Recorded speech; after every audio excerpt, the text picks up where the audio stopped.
Hello, ladies and gents. How you doing? It is day 5 of the 30-day mindfulness challenge. Um, I'm going to be posting my weight right now,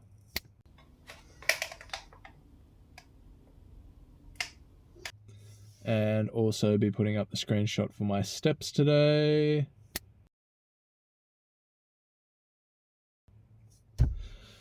All right, so yeah, weight today was 95.3, so like another 200 gram difference. And my steps were about nearly 13,000. So a pretty big drop off from yesterday, but that's obviously because I don't work on the weekends or Monday.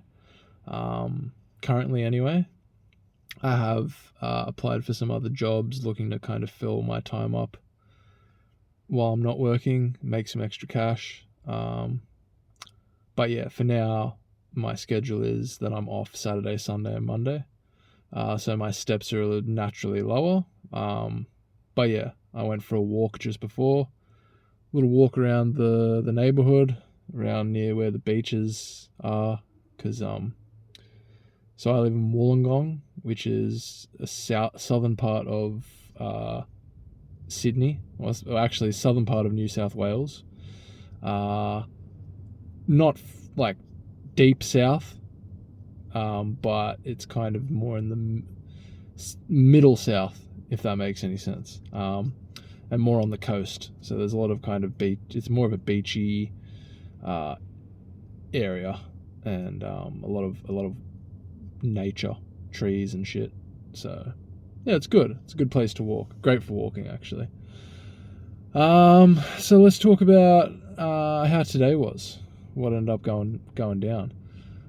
So today I had a bit of a sleep in. I woke up, I think, around 10 a.m., a bit past 10 a.m.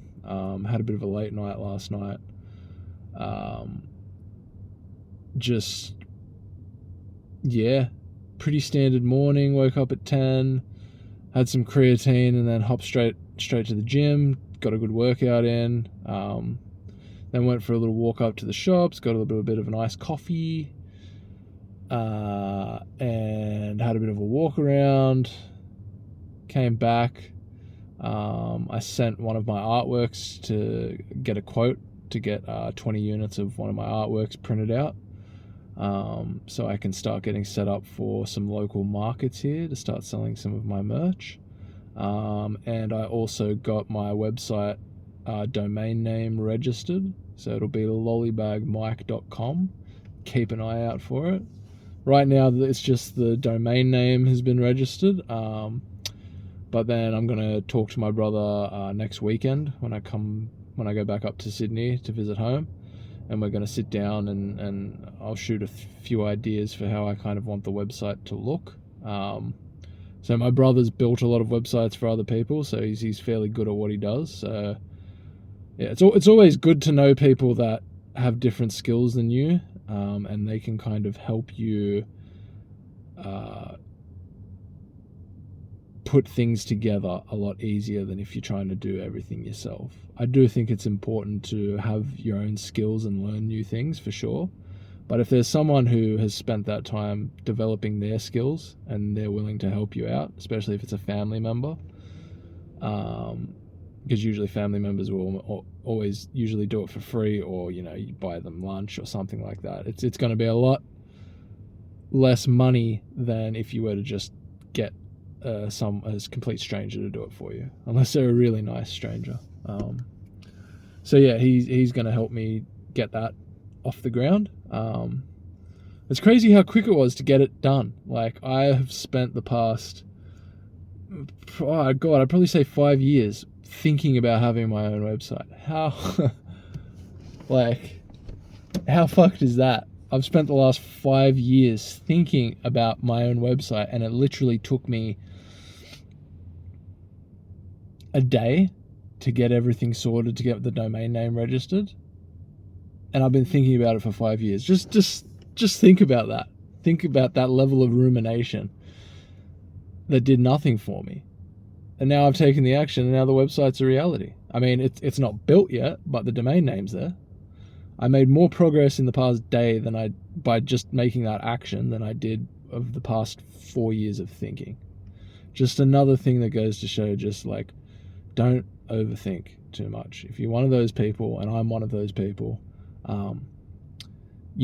we kind of, people that tend to overthink, of course, you're meant to, I've heard it commonly said that people who are more intelligent tend to be overthinkers. But at the end of the day, that intelligence doesn't really serve you if all you're using it for is to think. I mean, maybe if that thinking is to solve like a practical problem, or you're working in a company where you actually get paid to think and things like that. But if you're just sitting at home thinking about all the things you want to do, or thinking about all the things that could go wrong, that's not serving you, that's not helping you, that's not advancing any part of your life. If anything, it's degrading your quality of life. So it's never a good thing to overthink too much. It's always good to be self-aware. I do believe that. I think I am a very self-aware person.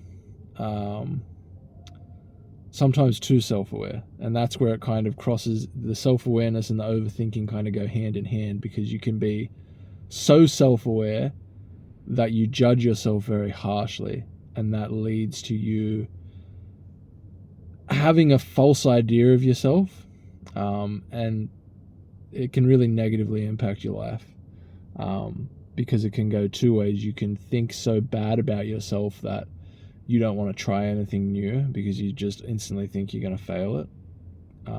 Or you can think a bit too highly of yourself, and like, if you've got a decent amount of intelligence, you can think that you know everything, and you don't know everything. Nobody knows everything. As I get older, I kind of realize that. Like, I'm 30 now. I turned 30 April 24th, so nearly a month ago I turned 30. And nothing magical happened when I hit 30. It wasn't like suddenly a magic switch went off in my head and went, oh, now I have all this extra wisdom because I'm 30. No, not at all. But it definitely kind of gives you a perspective of thinking, wow, I've been on this planet for 3 decades. You do have certain experiences compared to, say, a 20-year-old. You've got an extra decade there. But 30 isn't old. 30 is still quite young. Like, I have a few people I work with at my supermarket. Like, there's some dudes that are in their 30s. And all they talk about is, oh, I'm old now. Like I talked to one dude and I was like, oh, do you play any sports? Just having general conversation. And he's like, nah, I'm too old for that now, man. And he was like 32. I'm like, I didn't say it to him. I didn't say, oh, you're not too old. Like, I did in a kind of joking way. I'm like, oh, that's not old. But like, realistically, that it isn't. You can still be playing sports when you're bloody 50 if you want. Granted, you're not going to be, playing it at the same level as you might have when you're, in your early 20s or whatever. But it's an age is really in the mind. I truly do believe that. Like, for instance, my uncle's nearly 60. Most people look at him and would say he's maybe mid-40s, because he goes to the gym a lot. He looks after himself. He doesn't have any kids. He's not married. I do think that contributes to it. I know people might disagree with me, but there is something to be said about just living your life on your own terms. And it can be achieved with having a wife and kids if your life's set up that way. But there are a lot of dudes who get into relationships. I've seen it with people I used to go to school with who were my age.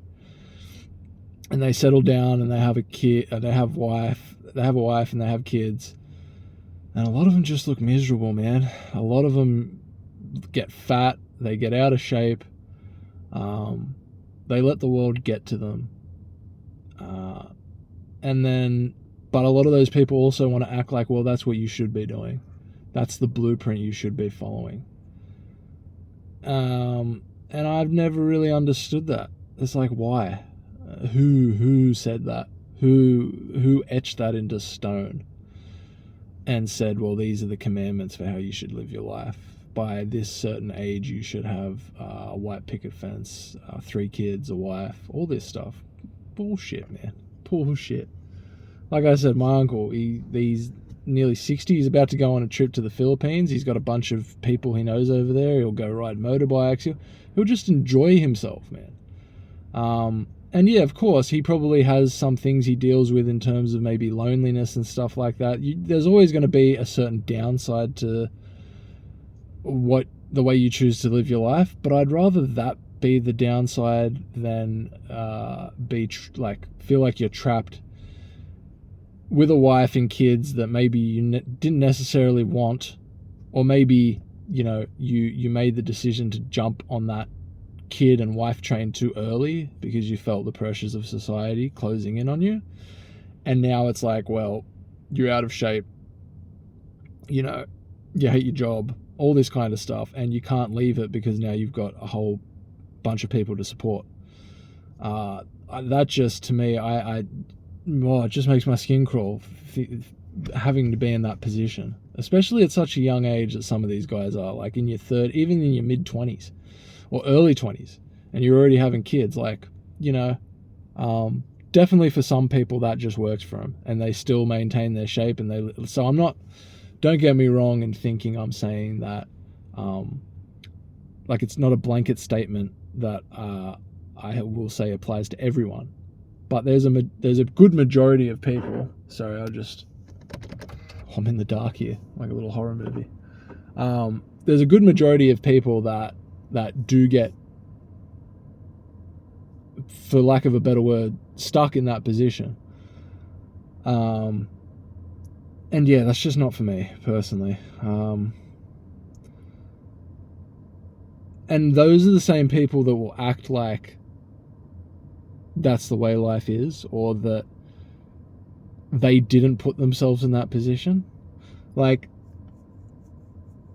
how many times when you're talking to someone, or if you talk to someone that has kids or whatever, and you say, oh, do you had that hobby that you used to do when do you still do that? And there's a lot of people that just say, no, once you have kids, you got no time for anything. You'll understand when you have kids. And people say that to me, and I'm like, yeah, I don't plan on having kids, man. Maybe I will. Maybe I'll get to a certain age and I'll say, okay. And nothing wrong with people who want to have kids. There's absolutely nothing wrong with that. But me personally, I'm not at that stage yet. Even though I'm 30 now, and maybe by society standards I should want kids, I have no desire for it. I have a niece, I have a nephew. I get my interactions with them, and they're cute and I love them. But to have my own kid, especially at this point in my life, with my financial situation and everything else, no way. I could not in good conscience even support a kid. And I don't want one at the moment. And that's fine. The people that don't want kids shouldn't be looked at as if they have nothing to add to society. Everyone has their own role or their own life that they have to live and they want to live, man.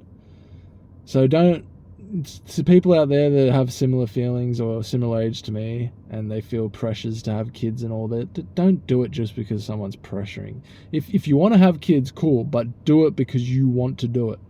Don't do it because you feel like everyone's pressuring you and you have to do it.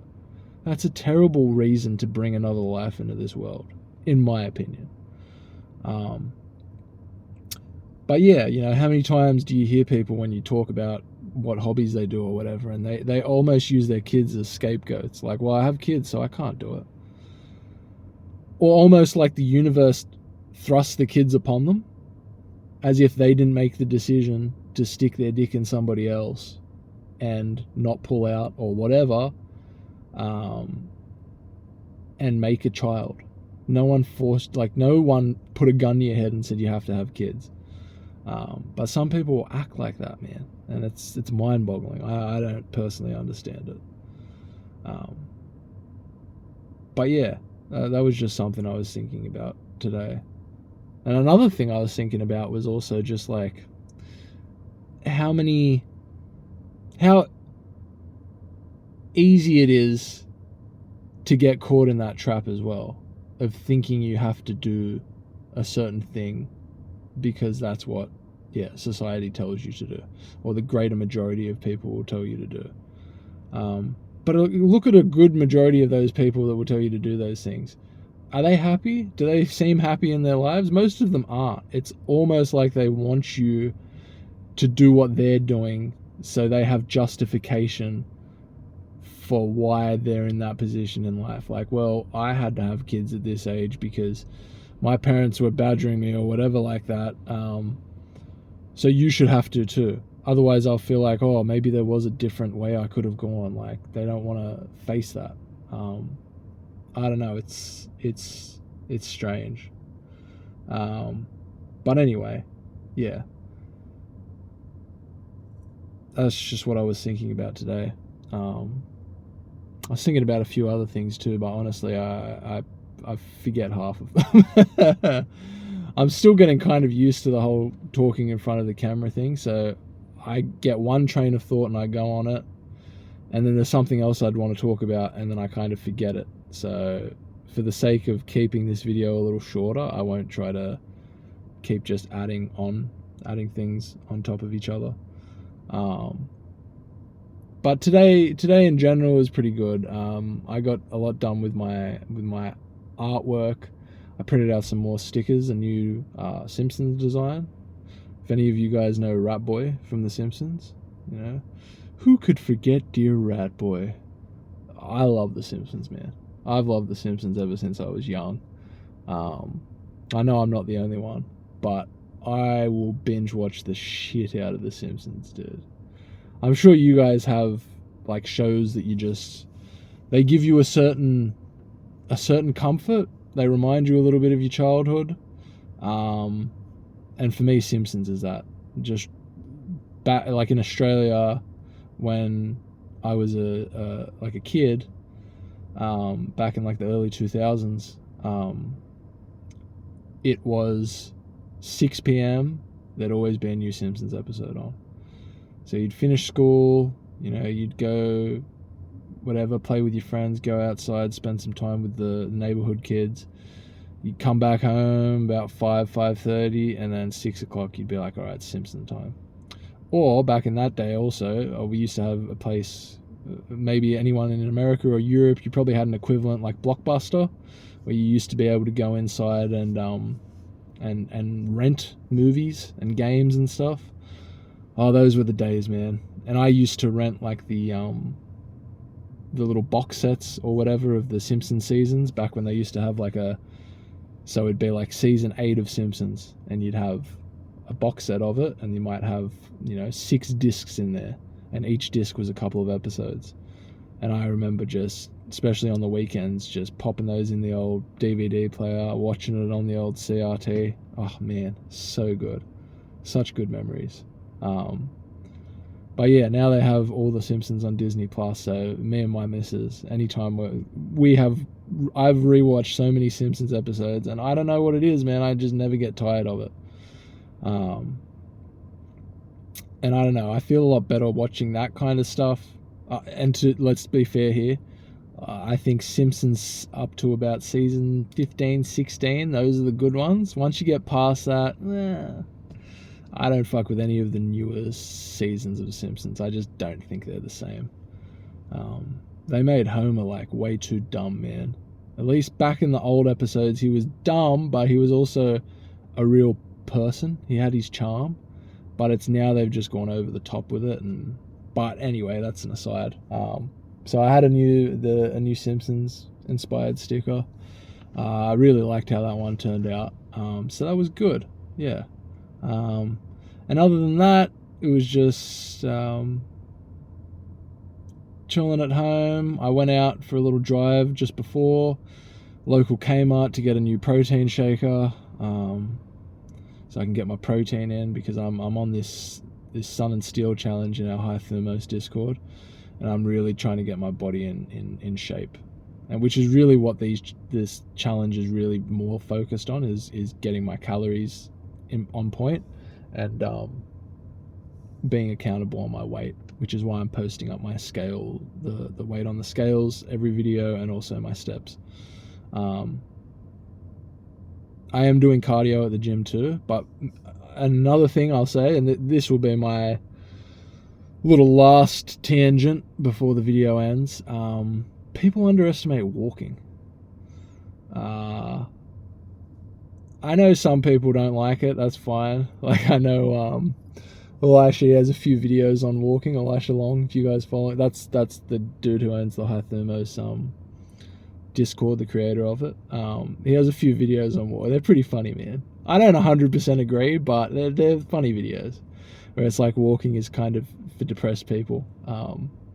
And definitely I have been depressed and walked before, and I felt like it helped me.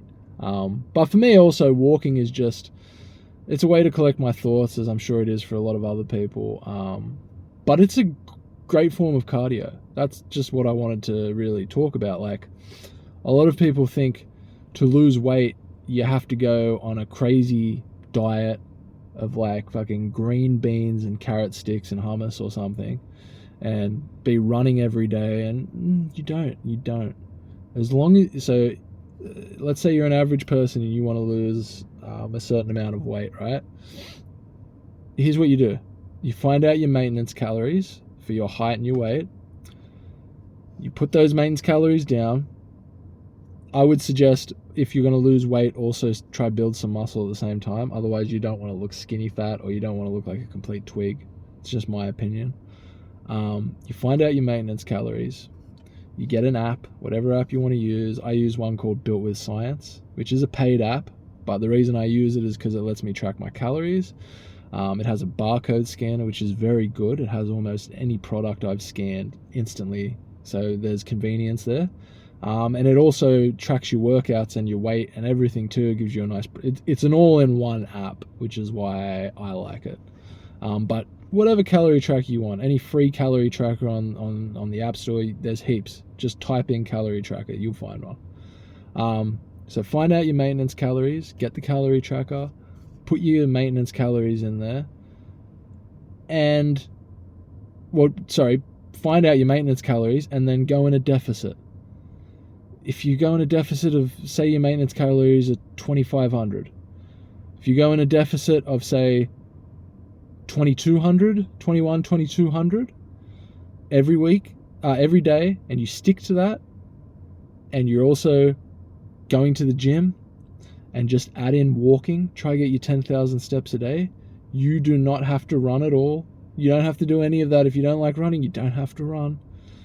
Running's great. It improves your cardiovascular endurance, all that stuff. It's great for that. I'm not saying there's not uses for it, but if your goal is to just lose weight, you can do it without running. You can literally just stick to a walking schedule, get your 10,000 steps in. You don't even have to walk. You can literally just stay in your calorie deficit, and if you're consistently eating within your calorie deficit every single day, guess what? You will lose weight. It is that simple. People say it's not. In the actual practice of it, or the actual theory of it, the actual nuts and bolts of it is simple. Find your calorie deficit, stick to it, you'll lose weight. But people get in a lot of people get in this big thing where they're like, well, I have to do this certain fad diet, I have to compulsively exercise all the time, and then they wonder why they can't stick to anything for more than like a week or 2 weeks or whatever. It's because you're sucking all the fun out of everything, and you're also like making it way more complicated than it needs to be, which is a great analogy for what we all do just in general in life with overthinking. Like, I do it too. Like, you know, for my website, for example, I told you guys earlier, I had that idea in my head for 5 years, but every time that idea came up, it was like, oh, I want to make a website, but what happens if I don't choose the right website name? And then people won't see it. What happens if I don't have the right layout, and you know, somebody else might have a better layout, and that's why they're getting the traffic? It's not because they actually just took the time to make a website and just do the actions of actually putting products on there and advertising it. No, they had the right like, what I did was I put all these extra barriers up in my mind to stop myself from making action, instead of doing what you should be doing, retard max, which is something that's talked about in the High Thermos Discord quite a bit. Don't overthink it, just do it, man. Make action. Make stupid action. Because even stupid action will get you somewhere, and you will learn lessons from wherever your failures are from that action. But if you're not making any actions, you're not having any failures or successes. You're staying in the middle. Like, here's you're thinking, staying, thinking, action. Oh, the action doesn't work out. You have a little bit of a failure. Oh, okay. Another action. Oh, okay, you've learned something. You go a little bit higher.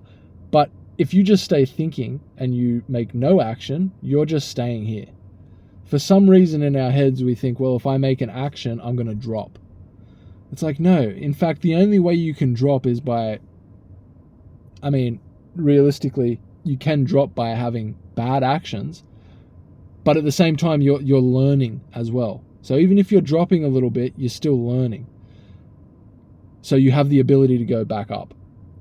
But if you drop, like let's say for instance, you do a bad action, you drop, and then you go, oh, that was a shit action. I'm not going to learn from it. I'm just going to think about what I could do to make that the right action. Now you're at a lower level. You're not making any other action. You're not learning from your failure. So you have no opportunity to get back up to base level or even above it. So realistically, thinking doesn't do much at all, man. It makes you feel like you might have the answers and whatnot, but you don't. And you don't know what the answers might be until you make action, wrong action. It's all part of it. And that's what I did. I just made the action. I had a domain name. I had two ideas in my head. It was Lollybag Mike Art or Lollybag Mike. And I decided, instead of flim-flamming about and going to my brother, oh, give me a week or give me a few days to think about what the better name would be, and then hopping on Google and trying to research, I just said, no, you know what? I like Lollybag Mike. Let's do Lollybag Mike. And guess what? Now I have a domain name. Now I can get started. Now I can make more actions. And there's going to be failures along the way, for sure. But you can't learn without trying. So yeah, that's what I want to end it on here. Make an action, fail from it or grow from it, but action eventually will bring you satisfaction. Action is in the word satisfaction. Satisfaction is something positive. Action's in there. Something to think about, eh? Maybe. I don't know. I'm talking shit at this point. It's late. But yeah, guys, thanks for tuning in, and I'll be back in my car again for the next one. I don't know how long I'm going to do these videos in my car. I'm just doing it at the moment because if I talk in my apartment, sometimes my missus might come through. It's just at the moment. Also, I have another roommate too. There's a bit of noise there. It's kind of hard to find a quiet space for me to actually sit and just get my thoughts out, which is why I'm currently doing it in my car. But the lighting's pretty shit here, I'll be honest. I'm literally using you can probably see it here. Let me see if I can. I'm using like a shitty car light. So yeah, it's not optimal. But yeah, eventually I will move to another spot, but for now this is where the videos are, so that's where we're at. But yeah, thanks for tuning in, and I'll see you guys tomorrow for day 6. Look after yourself, guys, and ladies, if there are any ladies watching. But whoever does watch, I think it's mainly men. But regardless, look after yourself. I hope you have an awesome day or night wherever you are, and just keep pushing forward, keep grinding, keep doing you. Don't even keep grinding, just keep doing you. Listen to yourself, listen to what your inner self is saying to you, and fuck what bad things could come of making action. Just do the action, because you will find out more about yourself doing that than you ever will ruminating and thinking over things. So yeah, go for it. I'll catch you in the next one, guys.